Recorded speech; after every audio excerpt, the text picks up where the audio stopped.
Hello students, welcome once again in Shri Shyam study point.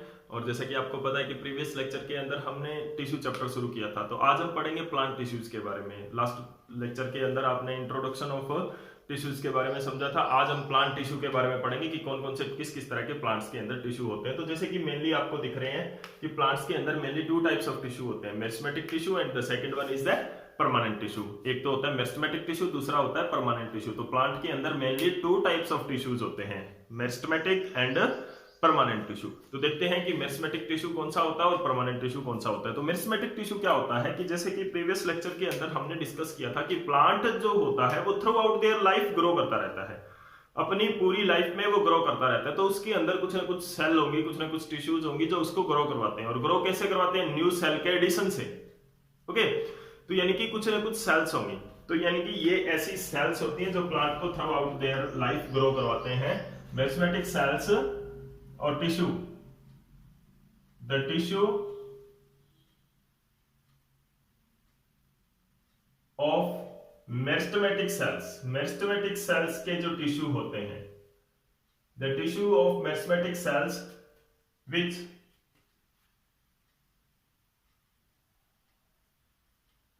Divides continuously, लगातार वो divide ही करती रहती है, कोई काम नहीं करती है। एक सेल है, मेरिस्टेमेटिक सेल है, उसका क्या काम होता है? एक सेल है, उसने क्या किया? टू न्यू सेल दे दिया, कोई फंक्शन नहीं किया इसने, बस दो नई सेल दे दी। ये भी अगर मेरिस्टेमेटिक है तो कोई काम नहीं करेगी, ये फिर आगे टू न्यू सेल दे देगी।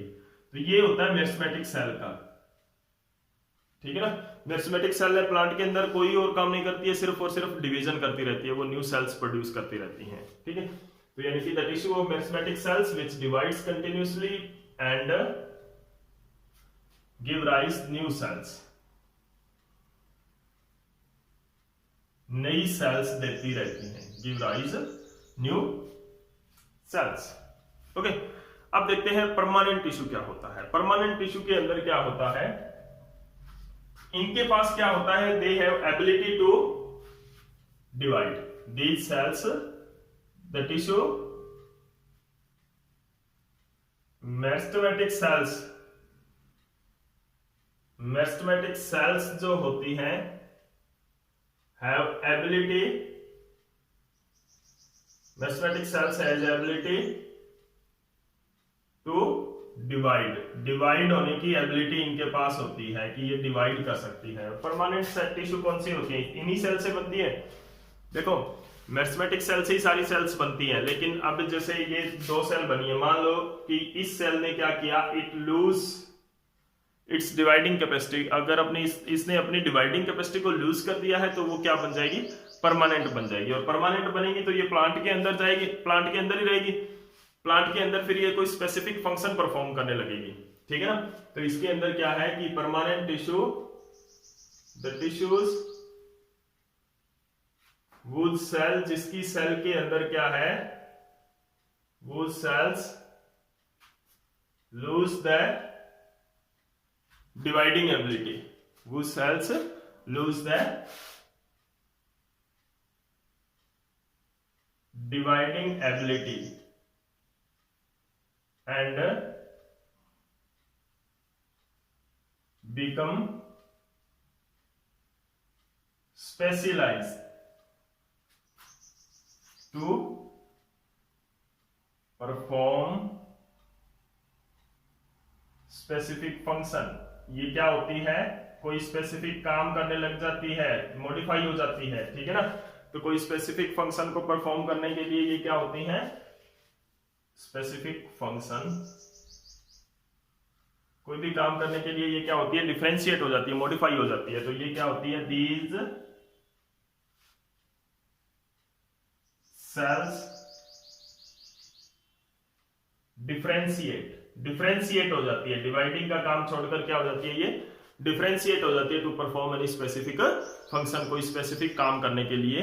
तो ये क्या है? मेरिस्टेमेटिक सेल्स है जो कंटिन्यूअसली डिवाइड करती रहती हैं। मेरिस्टेमेटिक जो और परमानेंट जो टिश्यूज है, इसकी जो सेल्स है वो क्या होता है? They lose the ability of dividing and become differentiate and differentiate to perform specific function। तो क्या डेफिनेशन रहेगी, मेरिस्टेमेटिक टिश्यू उन सेल से बना हुआ टिश्यू है जिनके पास डिवाइडिंग कैपेसिटी होती है, और परमानेंट टिश्यू उन सेल से बनकर बनता है, मिलकर बनता है जिनके अंदर डिवाइडिंग कैपेसिटी नहीं होती है। इनकी सेल है वो डिफरेंशिएट हो जाती है, इनकी सेल डिफरेंशिएट नहीं होती है। ये सारा लाइफ टाइम ये इनकी सेल्स क्या करती रहती है, डिवाइड करती रहती है। मेरिस्टेमेटिक जो परमानेंट टिश्यू है वो आते कहाँ है, इसके पास जो सेल्स आती क्या है, मेरिस्टेमेटिक टिश्यू की ही कुछ सेल है वो परमानेंट सेल के अंदर कन्वर्ट हो जाती है। मेरिस्टेमेटिक टिश्यू की ही कुछ सेल है जो कि अपनी डिवाइडिंग कैपेसिटी को खो देती है। ठीक है, अब उसके बाद में इसके बाद में क्या है हमारा कुछ कैरेक्टरिस्टिक्स फीचर्स के बारे में। पहले हम मेरिस्टेमेटिक टिश्यू के बारे में डिटेल स्टडी करेंगे, फिर अपन परमानेंट टिश्यू की ओर बढ़ेंगे। तो मेरिस्टेमेटिक टिश्यू के कुछ कैरेक्टरिस्टिक्स फीचर्स के बारे में पढ़ते हैं। तो इनके अंदर क्या होती है, डिवाइडिंग कैपेसिटी होती है। The cells of meristematic tissue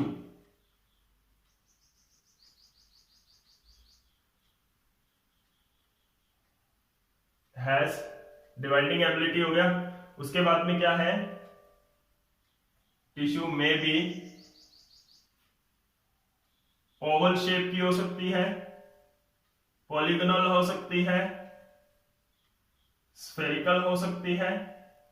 तो ये शेप्स हैं जो सेल की हो सकती है, इन सेल्स की हो सकती है। अब इनके अंदर देखो क्या होता है, प्रोमिनेंट न्यूक्लियस होता है और डेंस साइटोप्लाज्म होता है। क्योंकि ये डिवाइड करती है तो दे हैव prominent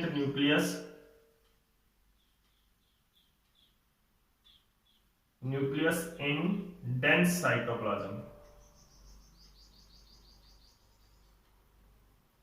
वेक्यूल है वो बहुत छोटे होते हैं, वेरी स्मॉल वेक्यूल। अभी ये ऐसा क्यों हुआ, क्योंकि ये सेल पूरी तरह से ग्रो तो करती नहीं है, उससे पहले ही क्या होती है, डिवाइड कर जाती है नई सेल्स के अंदर। ये सेल पूरी तरह से ग्रो नहीं करती है, उससे पहले ही जो नई सेल्स के अंदर डिवाइड कर जाती है। तो वेक्यूल जो होता है अपना साइज कब बड़ा करता है, जब सेल मैच्योर हो जाती है, उसके अंदर जो वेक्यूल है वो पूरे साइज का होता है। तो यहाँ पर सेल मैच्योर नहीं होती है, एक सेल ने क्या किया, डिवाइड करके 2 न्यू सेल बनाई।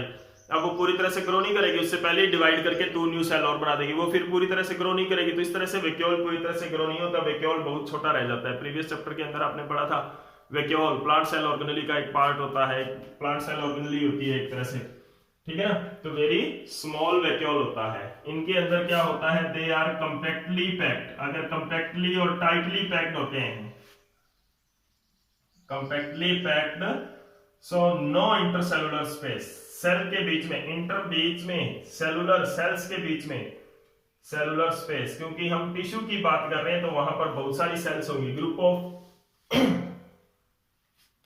ग्रुप ऑफ सेल होता है, टिश्यू जो होता है ग्रुप ऑफ सेल होता है। तो कंपैक्टली पैक्ड होती है और इनके बीच में कोई इंटरसेलुलर स्पेस नहीं होता है। किसके अंदर, मेरिस्टेमेटिक टिश्यू के अंदर कंपैक्टली पैक्ड सेल्स होती हैं और इनके बीच में कोई इंटरसेलुलर स्पेस नहीं होता है। कंपैक्टली पैक्ड अपने आप है, क्योंकि एक सेल से 2 सेल बनेगी, 2 से 4 बनेगी, 4 से 8 बनेगी, तो थोड़े टाइम में तो बहुत लार्ज नंबर ऑफ सेल्स हो जाती है वहां पर।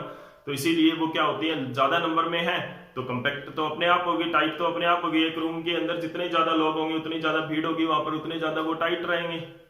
अंडरस्टैंड। तो ये क्या है, कंपैक्टली पैक्ड होता है। और अगर कंपैक्टली पैक्ड कोई चीज है तो उनके बीच में जगह तो बहुत कम होगी, टाइटली पैक्ड, ठीक है ना।